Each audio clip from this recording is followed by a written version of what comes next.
Thank you for joining us today for this session, where we are talking about state and local governments innovating through the cloud. My name is Morgan Reed, and I'm an Executive Government Advisor for Amazon Web Services, supporting the Western region for our state and local government practice.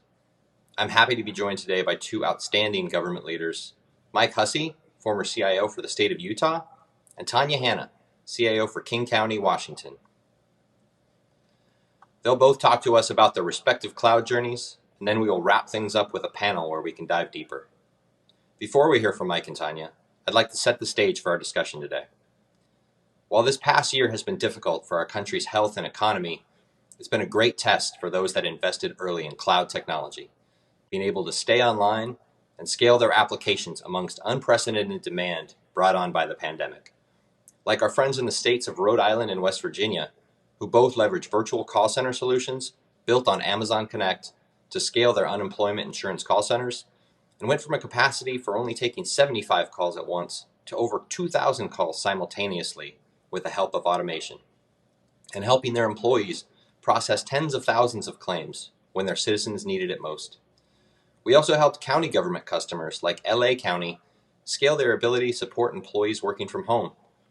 When their government shut down, they were not going to be able to get 50,000 laptops over a weekend, but they were able to use AWS AppStream and Workspaces to allow their employees to securely access their government applications from their own devices while working from home with a consistent user experience. We've seen city governments who have moved from paper-based systems at the walk-up window to online services where citizens could engage from their mobile devices, and employees could fulfill those requests from home. They were able to keep their services available when their buildings had to close, and we are already seeing a lot more demand from government agencies as they move forward this year. And now, to turn it over to our first speaker, Mike Hussey. Mike, can you share some highlights from the state of Utah's cloud journey? Thanks, Morgan. I'm Mike Hussey with the great state of Utah, which is home to over 3.2 million folks and some of the best skiing in the world. But as you mentioned, Morgan, many states are dealing with many challenges, and Utah is an adopter and investor in technologies that will deliver value long into the future. And with that large investment, we want to make sure that our 3.2 million Utahns are able to provide the feedback on those services and provide the input that we need. As you can imagine, it may be difficult, quite a difficult task to read and evaluate all of that feedback coming from those Utahns. And as better stated, it might be an impossible task for a human or a team of humans. So we tried evaluating or building an on-prem human approach to this and a sentiment analysis engine, but found it was prohibitively expensive. Challenges we found were scalability, flexibility, coupled with the challenges of not having to maintain an on-prem environment, made us think we were not able to obtain the desired insights. Were we to continue to be insight-rich and data-poor? Of course not. We're the beehive state. We're industrious. We're all about rolling up our sleeves and solving difficult problems. So how do we solve this problem? We enlisted the help of the AI engine and AWS Comprehend. We sent thousands of sentiments from the consumers of our services into the AWS Comprehend AI engine, sat back and enjoyed the output telling us about our work. The sentiment analysis engine taught us about great things we did, but more importantly, it taught us about areas where we needed to improve. And this allowed us to change internal processes and proactively respond to user feedback long before we found ourselves making the headlines. Now we can continually monitor the feedback and better understand if we are serving the needs of the people. Imagine a government for the people. Another expectation of these 3.2 million Utahns is to be careful stewards of their data and frugal with their taxes that they get so that we spend on state systems. This is a little bit about our cloud journey. Allow me to tell you about one on-prem system where we had a few challenges. A system with our state tax system. We had difficulty conducting weekly backups due to the volumes of data being backed up. The backups would begin on the weekend and hopefully finish into the next week before the next differential started to begin. That wasn't ever the case. Also, our disaster recovery site for the system was increasingly more expensive to maintain, and costly upgrades were needed for these tax systems. And we really wanted the high availability performance that was expected. And to be honest, sometimes the system would perform underwhelmingly. We had a decision to make. We could make a large investment in infrastructure. We could attempt to reduce the backup time and enhance the resiliency, and then try and maintain the in-house expertise to maintain and monitor those systems. Or we could look at cloud solutions that would overcome those same challenges. Our software vendor helped make this decision easy. They had a recipe that we could follow that just would take our environment, script it right into the AWS cloud. This recipe showed us what boxes to check, what configuration changes to make sure that our federal regulators would be happy with the audits when they perform them, and ultimately allowing us to sleep at night. I know we have some talented folks in the state, and we have a great relationship with this software vendor, and actually a great relationship with AWS. All of this came together to create one of the most headache-free migrations we have ever conducted with this tax system. Did it solve all of our challenges? You bet it did, and more.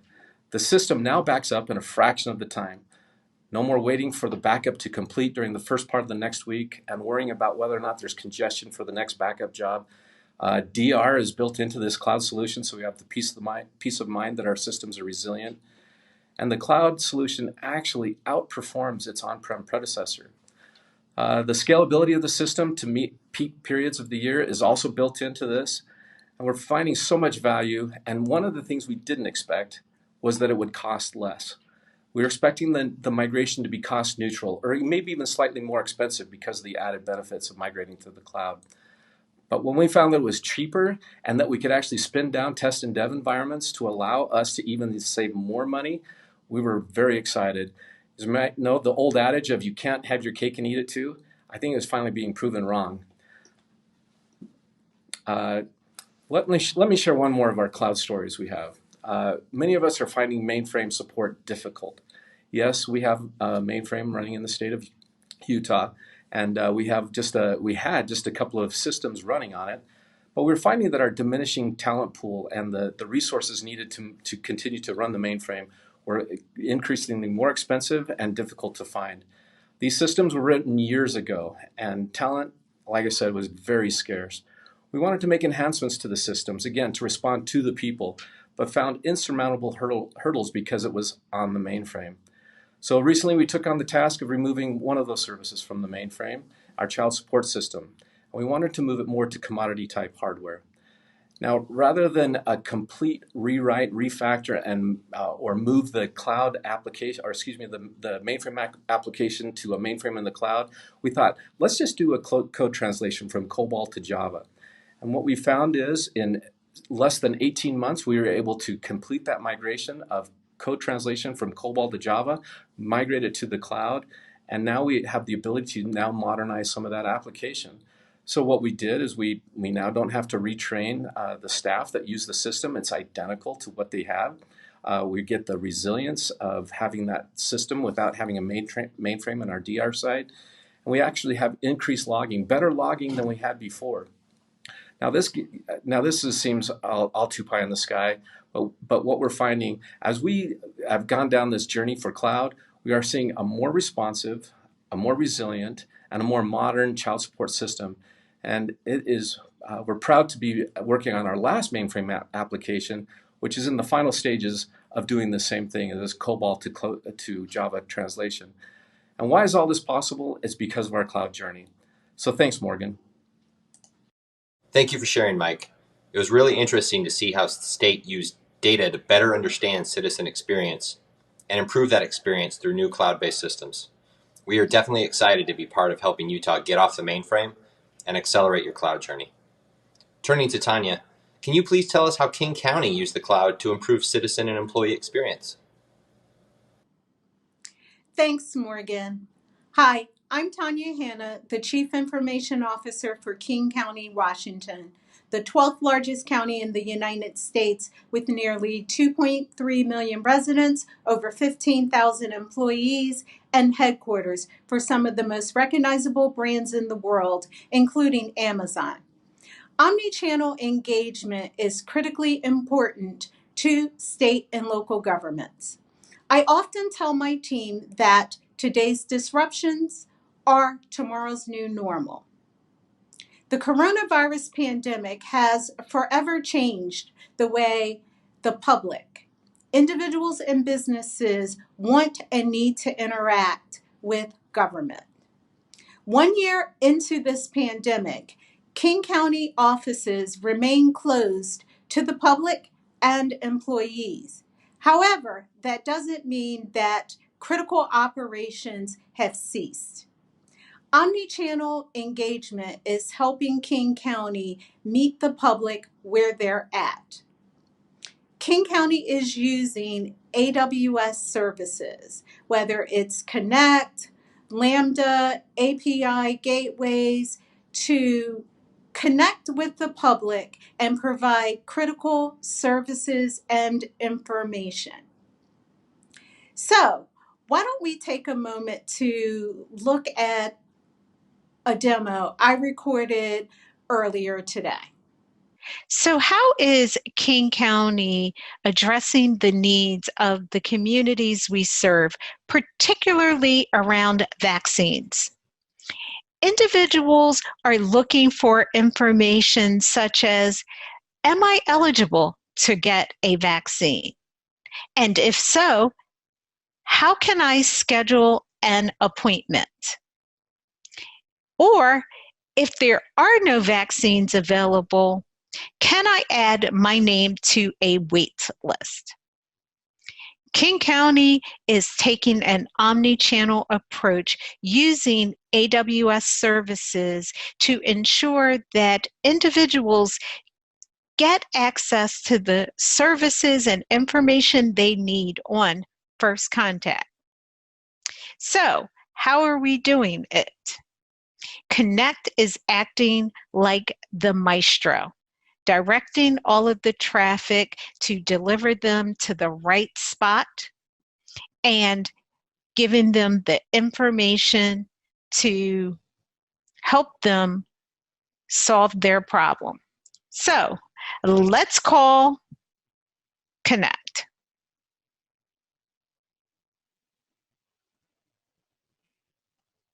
Welcome to the King County COVID-19 vaccination hotline.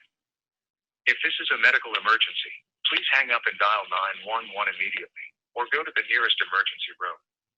Press 1 to check if you're eligible to schedule your first vaccine dose and be placed on our wait list. Press 2 to speak with an agent who can help verify you are eligible for and schedule your initial or second dose appointment. They can also cancel or reschedule an existing appointment. Have you received any vaccine in the last 14 days? Press 1 for yes, or press 2 for no. Are you a caregiver or home care worker for someone age 50 or older who cannot live independently? This can be a paid or unpaid position. Press 1 for yes, or press 2 for no. Do you live in South King County? Examples: Auburn, Enumclaw, Federal Way, Kent, Des Moines, or Tukwila. Press 1 for yes, or press 2 for no.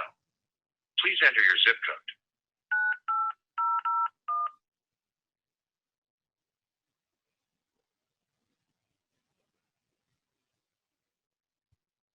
Thank you. Do you have a bleeding disorder or are you taking a blood thinner? Press 1 for yes, or press 2 for no. Have you had a positive COVID test or have you been treated for COVID? Press 1 for yes, or press 2 for no. Do you have a weakened immune system caused by something such as HIV infection or cancer, or do you take immunosuppressive drugs or therapies? Press 1 for yes, or press 2 for no. Have you had a severe allergic reaction to any medicine or vaccine? Press 1 for yes, or press 2 for no. Have you had a severe reaction to a COVID vaccine? Press 1 for yes, or press 2 for no.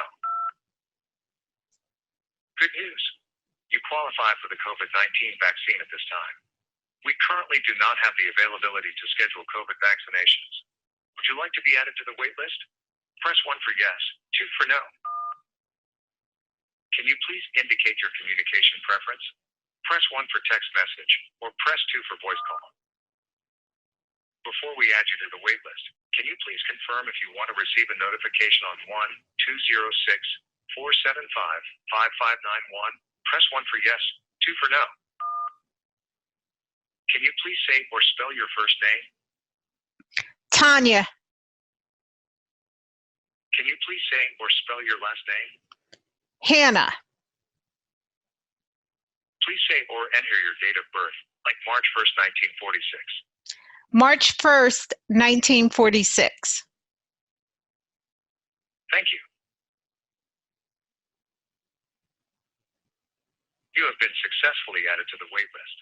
Someone from King County will contact you when we have open availability. Thank you for calling King County. Goodbye. And because I have a text message, I know that my name has been added to the wait list.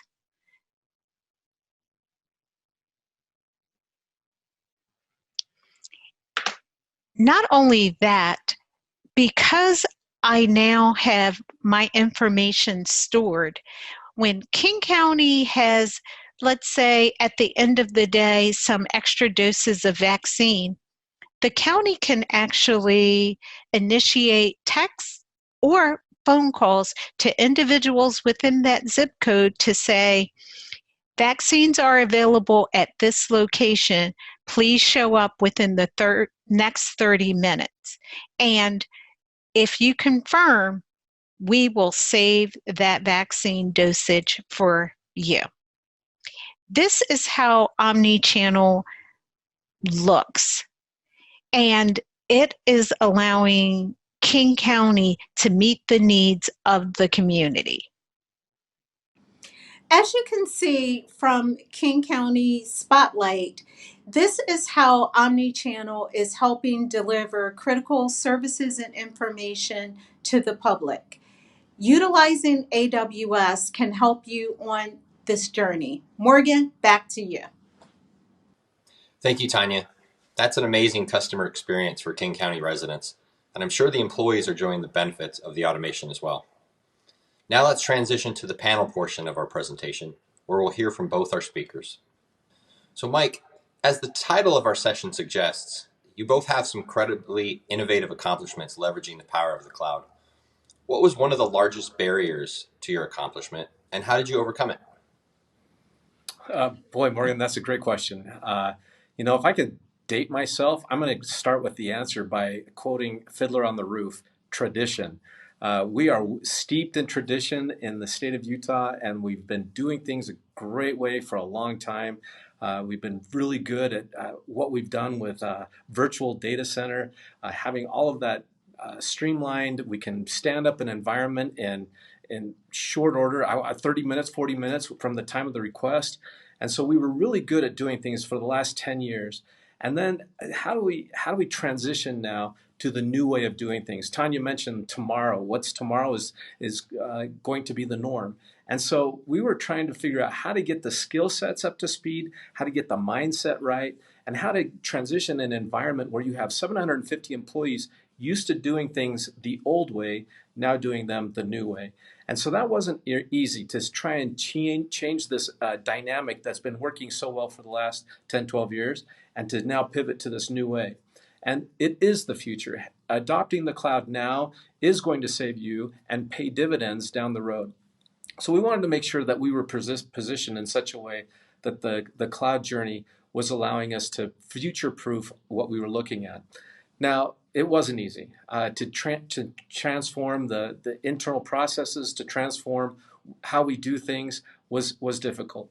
But what we had to do is we created a cloud machine team, which is a group of individuals that were very savvy at the cloud and allowed them to break down hurdles for those other groups that were trying to help and get to the cloud, but still had some difficulty for whatever reason.